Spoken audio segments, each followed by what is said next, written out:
Imagine this, a young man so powerful that by the age of 25, he had shaken the largest empire on earth.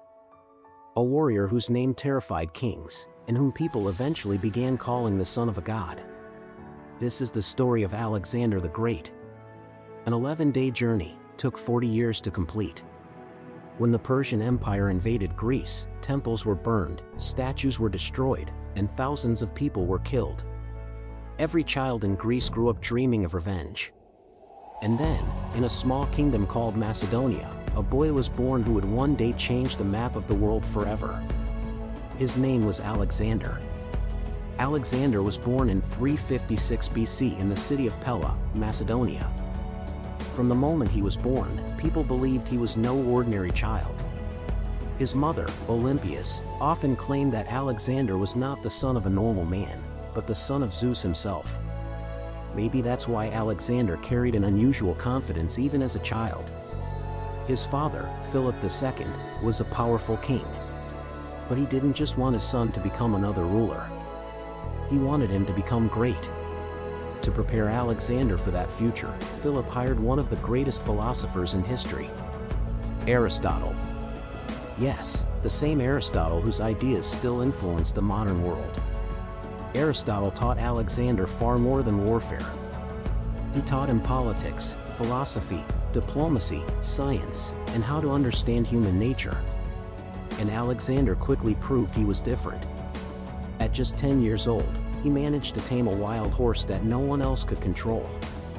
That horse was Bucephalus. And it would later carry Alexander into almost every major battle of his life. At the age of 18, Alexander experienced his first real battlefield, the Battle of Chaeronea. Fighting beside his father, he helped crush the Greek armies. But during that battle, one thing became clear. Alexander was not simply a prince. He was a born commander. His speed, fearlessness, and battle strategy shocked even experienced soldiers. A few years later, Philip II was mysteriously assassinated. And at only 20 years old, Alexander became king of Macedonia. Now he had power. He had an army. And he also had a dangerous dream: to destroy the Persian Empire. At that time, Persia was the most powerful empire in the world. Their armies were enormous. But Alexander was never afraid of numbers.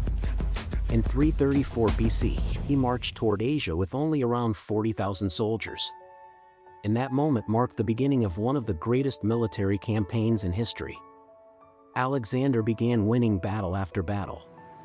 His strategy was simple but deadly: strike fast, confuse the enemy, and attack directly at the heart of their command.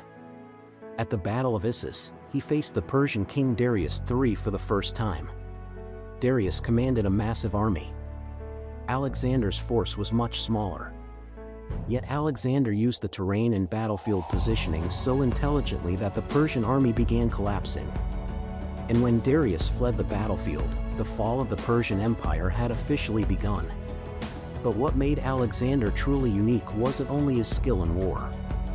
Wherever he conquered, he did not destroy local cultures. He respected traditions. He celebrated local festivals. And he allowed many Persian leaders to remain in power.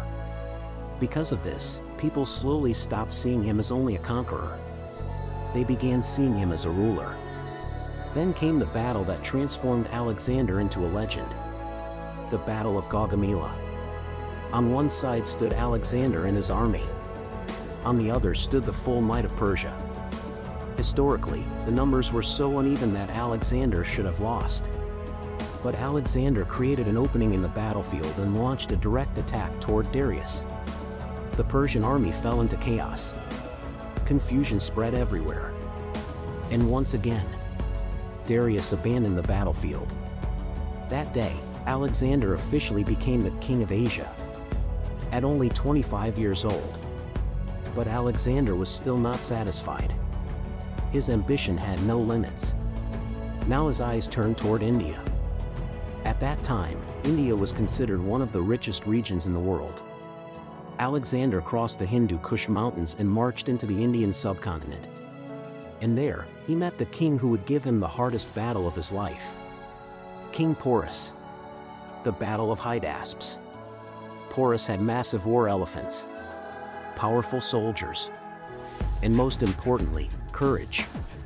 The battle was long, brutal, and exhausting. Alexander eventually won. But for the first time, even his army was completely drained. After the battle, Alexander asked Porus, "How should I treat you?"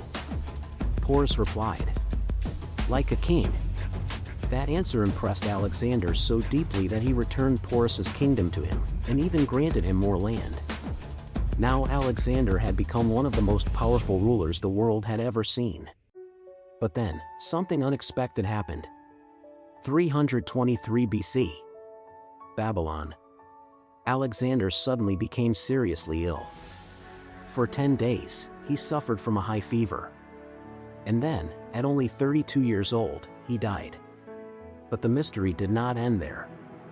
According to historical accounts, his body did not decompose for several days after his death. Some people believed it was proof that he was divine. Modern researchers, however, suggest that Alexander may have suffered from paralysis, and doctors could have mistakenly declared him dead too early. What really happened? No one truly knows. Alexander never conquered the entire world. But what he achieved in such a short life still feels almost impossible. His military strategies are still studied in academies today. Cities across the world were named after him. And even now, centuries later, his name continues to symbolize victory and greatness. Because Alexander was never just a king. He became a legend. If you enjoyed this story, make sure to like and subscribe for more hidden stories from history.